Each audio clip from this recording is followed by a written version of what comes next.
The Coca-Cola company, ticker symbol KO, is currently trading at $60.02 a share. We're going to be talking about the stock, looking at the price, and then going to my automated stock valuation spreadsheet. We're going to be looking at the financials of KO and then taking it to my discounted free cash flow model, my Ben Graham formula, and the comparable companies model to give the fair value of Coca-Cola based on these values.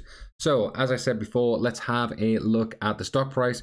Over the last 5 years, up about 40%. Now, this was a big buy at the bottom of the pandemic. Since then, it is up around about 56%, but the stock over the last year has been relatively flat. 52-week lows are around about 54, 52-week highs of about 66. So, can this stock get back up there? Well, let's have a look at actually, before we get into that, Warren Buffett, one of the big investors in Coca-Cola, one of the greatest investors of all time. Well, we can see he is a massive Coca-Cola shareholder. It is currently about 24 billion. In terms of his portfolio, it is the fifth largest holding, just below Chevron and higher than American Express. Obviously, Apple is the majority of his thing, 44%, Bank of America, Chevron, and Coca-Cola. Warren Buffett loves Coke, loves Coca-Cola. So we're going to see if you should keep buying it now. So let's go to my automated stock summary spreadsheet. We will enter the ticker here, ticker KO, and this will get all the financial information, all the information that we need. As I said before, price of 60, market cap of 260 billion. PE ratio is a little bit high, actually, about higher than the market, around about 27.36. Earnings per share, $2.19. A beta of 0.54, so should be a lot less volatile than the S&P 500 for those who want to invest in less volatile stocks. 4.3 billion shares. Now, another reason people like this is its very nice dividend, 3.07%, which is around about $1.84 a share. They pay a dividend of yearly of around 8 billion. And in terms of the payout ratio for net income and free cash flow payout ratio is on the higher side, both clocking in at around about 83%. Ex-dividend date is around about June 16th, so buy before June if you want to get paid that dividend. Before we continue, please give a like on the video, subscribe if you're not, and check out my Patreon for this automated spreadsheet. So we have the revenue numbers for Coke, and it is increasing and steadily increasing, as you can see. 34, 37, down in the pandemic year to 33, big rebound to 37, and all-time highest revenue, 43 billion. So that is a pass. We want to see revenue increasing. Next, net income. This is the profit, 6.4, 8.9, down to 7.7 in the pandemic year.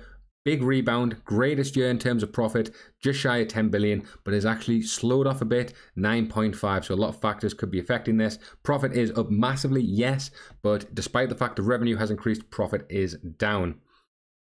Now, we want companies to be buying back their shares. Now you can see there was a share split here, so we won't really see, but you can see Coke does actually issue slightly more shares each year. Now only a 0.37%, 0.45, 0.09. So they are issuing more shares. Now, normally I would say that's a bad thing because they're diluting shareholders, but if we look over the last few years, they've been issuing shares at different prices. So because the stock has actually gone up, it has been a bad move because they're issuing shares at a lower price and the stock has gone up.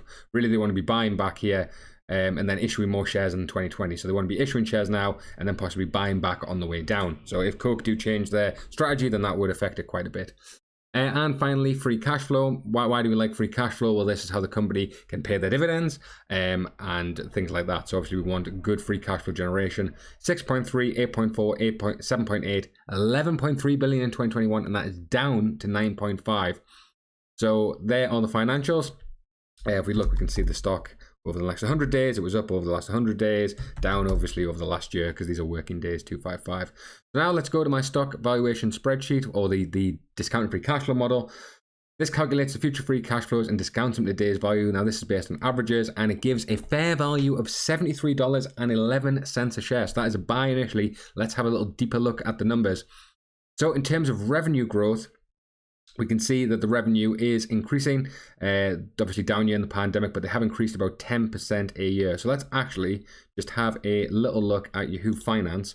and see what analysts are expecting in terms of revenue growth and see if we can get a similar number. Our analysts are expecting increased growth. So they expect about 45 and 47 billion.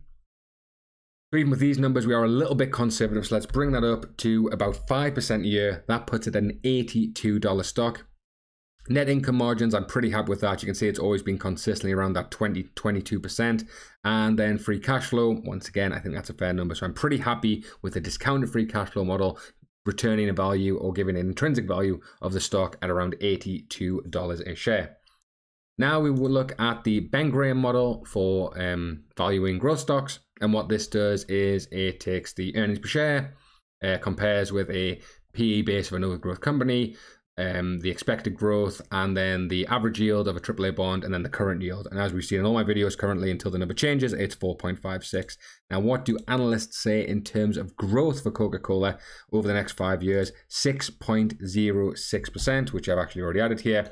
That, interesting enough, gives a fair value of the stock at $27 a share. Now, this is because of that lower earnings per share, but Ben Graham's formula does not like it. Now, this is more growth stock, yes, but it is on the lower side. So one model says it's a buy, the other one doesn't.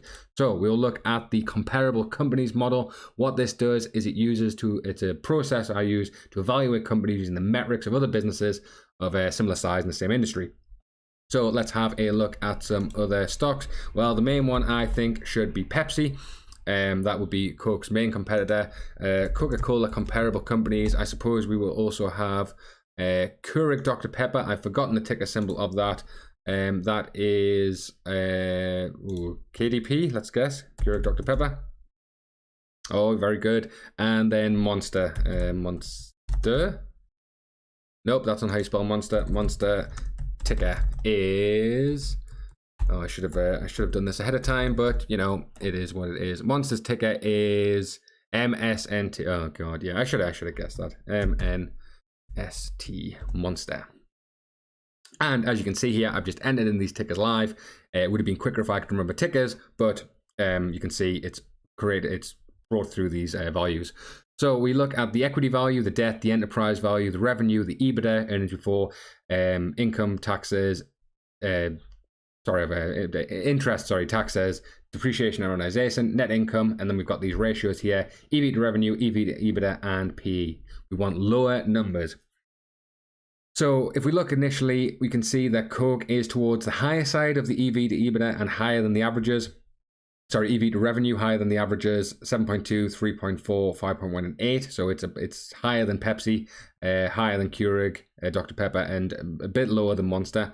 EV to EBITDA towards the higher side again, just slightly higher than the average, and then PE ratio, the almost lowest PE. So if we look at the numbers here, this gives us the implied enterprise value and then gives us the implied value per share. So based on EV to revenue, it's about a $50 stock, so overvalued.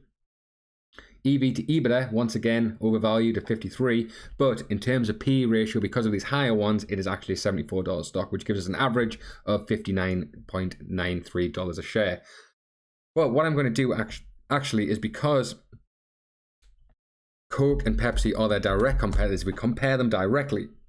You can see the stock is different here. In terms of PE, $61, and according to these, it looks like Coke is slightly overvalued in direct comparison to Pepsi. But if we compare the broader market, as we said here, you can see it was a little bit more fairly valued.